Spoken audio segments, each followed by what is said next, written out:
The ACJU now is commemorating its 100th year, the centenary. You must remember the start in 1922 when the world was undergoing a vast transformation after World War I, which included the abolition of the Caliphate. And there was in India a big movement to restore the Caliphate, but in Sri Lanka, you also formed the ACJU at the same time, as to what was going to be the center of Muslim thought and of theology, which was the debate that has gone on. So today, you are still faced with some of the issues that were there that time. Firstly, we are in a different world, where there are about 150 nations that were not there in 1922. We are in a different century, with the development of science and technology, the development of political rights. It's in this background we have to look at the future of the Muslims in Sri Lanka. Firstly, not only Islam, but all religions are looking at what is the essence of our religion, what is the pure meaning of our religion, and how do we connect it with the modern world. Now, this is an issue that all of us face. But it does not mean the religion can go back to the past. The essence of religion must apply to the past, to the present, and to the future. A good example is Buddhism. When Lord Buddha preached Buddhism on the banks of the Ganges, there was no hydraulic civilization.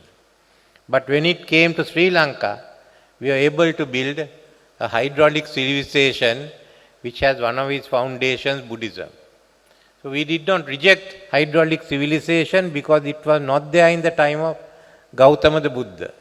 But we were able to adapt it to that civilization. Similarly, all of us must live in the present and look at the future.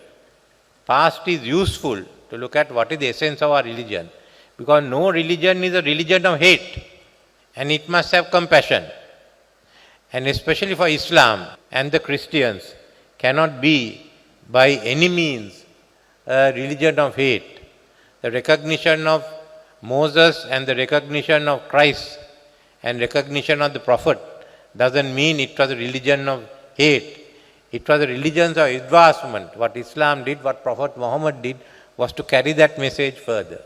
So we must not make any religion a religion of hate, but look at the essence of how we can live together and how we can each look at the religion of others.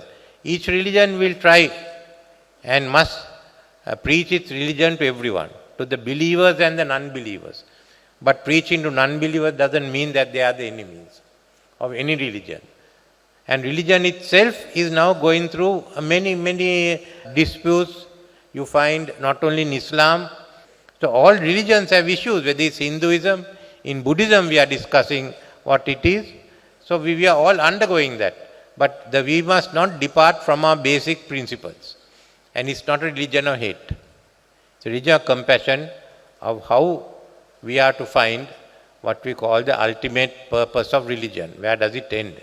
So we must, in Islam also, as well as in Buddhism, Hinduism and Christianity, stick to those principles in searching for the essence of our religion.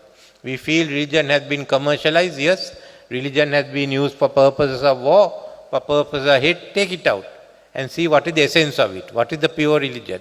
It doesn't mean you have to go to back and you have to start wars on it. Secondly, religion must adapt itself and guide modernity. For those who say Islam must go back to Saudi Arabia or the time of the birth of the Prophet, then what do you say to the golden age of Islamic civilization, which had Baghdad at its capital? Look at all the contributions it has made to us. Astronomy, medicine. Look at the kingdoms, the Muslim kingdoms of the Iberian Peninsula, of Spain, which helped to civilize Europe. We talk of that. Look at Suleiman the Magnificent in the Ottoman Empire. Are you going to disown him? And even in our region, Emperor Akbar, and how he tried to get religions together, followed by his grandson who talked of the confluence of two oceans. We talk of it as a confluence of Indian Ocean and the Pacific, and we call it the Indo-Pacific. But that is not what he said. The confluence of two oceans, that the prince said, was really a confluence of Hinduism and Islam at that stage. So even what he said has been now brought into geopolitics in another way to take on a conflict. But that is the essence. Are you going to accept modernity? And go ahead. And religions have to do that. There is no way in which you can change, and you must accept the fact, even in religion, even in Islam, it started in Arabia, but the largest numbers are in South Asia and Southeast Asia. In Indonesia, in Pakistan, in India, in Bangladesh. Even now, I can see the differences, the clash that occurs. If you look at us now accepted the Western civilization, and the best example is that you have a Hindu as the Prime Minister of Britain and a Muslim as the Mayor of Lord Mayor of London. They represent the cultures of the West, not of our cultures, on which Hindus and Muslims are brought up. So these are facts that we have to today engage in and look at what is modernity. We have to remember in Turkey that Kemal Ataturk's modernization. We have to remember what Gamal Nasser did in Egypt. Now, are those to be rejected? How President Sukarno got together 400 islands and formed Indonesia, keeping in mind the achievements of Borobudur and the Ramayana. So are you going to reject all that? We have to accept this and go ahead. So modernity is important, and in Sri Lanka I would say that you must have centers of modern thinking among the Muslims. The best would be the universities that we have established in the majority Muslim areas of southeast or the southeastern area, and I am happy that Madam Ashraf got a plaque for her own achievements. As a woman she must get it, but I must also acknowledge the role played by the late Minister Ashraf in establishing the university. What is that going to be? It should be a modern university. It should be a modern university to all thoughts. Do you want to have a modern university which the government will back? If you try to confine it only to the Muslims, you might suffer the same fate as the Buddhist and Pali university. So keep that in mind. So modernity is in essence what we have to accept, and we have to go ahead. I see even here the Muslim community is undergoing those changes, discussing those changes. The MMDA is one of the main issues. That I am not going to interfere, that's a matter for the Muslim community. But one I must say, don't go back to don't indulge in any activity that is harmful to the Muslims. I saw the other day some Muslim children demonstrating on the MMDA. That is not on. But that is really violating the law about care of children. If the adults want to demonstrate, that's another matter. But not children. That they should be kept out of it. That's a really negative assessment of the Muslims. Don't allow that. That's all that I have to say. Now you have done your 100th year. We are facing our 75th year. After most of our time has been spent in fighting each other. I think now is the time for reconciliation and Sahajivani. So we started by talking to the Tamils, the Sri Lankan Tamils, to look at what are the issues, how do we move towards reconciliation. And that first step has been taken, and we are meeting the party leaders again. We have made a lot of progress in the discussions. We will also start discussions on how we integrate the hill country Tamils with the rest of the society. We have to accept they have come on lately, the other ethnic groups, religious groups are integrated into it. They haven't got the benefits of that integration. We have to integrate fully. And the third one is I want to have a discussion also. We must all have a discussion with the Muslim community of the problems you all face.